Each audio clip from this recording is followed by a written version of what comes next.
One, welcome to our channel IAC Steno. We are starting the passage at speed of 100 word per minute. Start. Sir, in August, when the food minister spoke on the food debate, he underlined the necessity for a clear demarcation between the functions of the Union Food Ministry and the food departments in the states. He said that he would confine as far as possible to functions of the Union Food Ministry to discharge the responsibilities laid upon the ministry by the Constitution. Now, as far as I could read the Constitution, one of the most important responsibilities of the Union Food Ministry is that it should see that the price of food grains does not fluctuate violently from time to time and from place to place.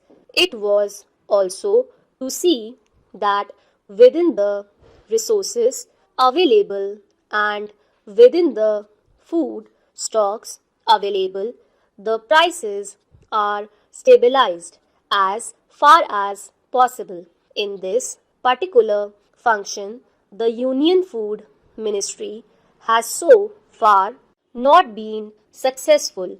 Prices are fluctuating for no apparent reason from time to time and from place to place, and prices fluctuate in the deficit areas as well as in the surplus areas. Prices fluctuate during a period when we have a bumper crop as well as during a period when there is a deficit in production. So, we have not been able to evolve any formula or machinery whereby it would be possible to control prices. We are told, sir, that last year we had a bumper crop, but in spite of the bumper crop, what do we find? In spite of a bumper crop, prices continue to fluctuate, and it is a matter for concern.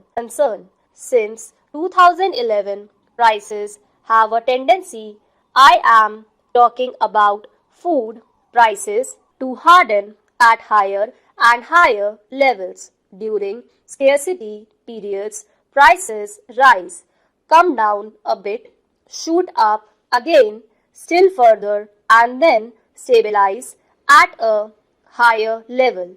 And in that way, from year to year, the stabilized price is something higher than that of the previous year.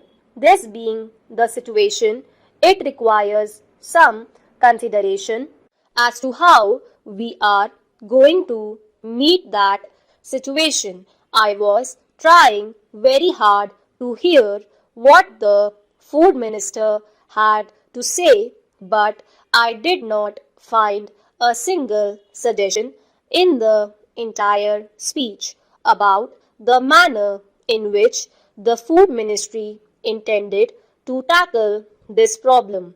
We have been told that the wholesale trading in food grains by the state was a means to an end. Sir, the food minister the other day rightly pointed out that ultimately it is the production which is the key to the solution of the food problem. He also pointed out that mere exhortation of farmers to produce more is not going to have any effect, and that we will have to give them economic incentives in order that it may be possible and advantageous for them to produce more. As far as economic incentives are concerned, he said that he was thinking of establishing a statutory committee to go into the question of food prices. Now, sir, all these facts are there, but is it the contention of the government that it is merely the question of prices which keep down the production of food grains? Or is it that there are other remedial measures which should be taken in order that it may be possible for the farmer to produce more? Honorable Dr. Kunzru has already pointed out that increased food production can take place only when there are increased irrigation facilities, enough manure, and good seeds. In each one of these items, we are lagging behind. Even the little irrigation facilities that are available are not being fully utilized for one reason or another. Argument goes on, but the fact remains that water meant for irrigation is not being utilized. It is impounded for no purpose whatsoever. What are you going to do? Are you going to continuously argue about what is right and what is wrong? Or are you going to take some positive steps to see that all the irrigation facilities that are available are fully utilized and more facilities are created? The same is the case with reference to manure. We have been told that there is not enough manure and that the food ministry is arguing with the finance ministry for more foreign exchange to be made available so that more manure could be produced and so on.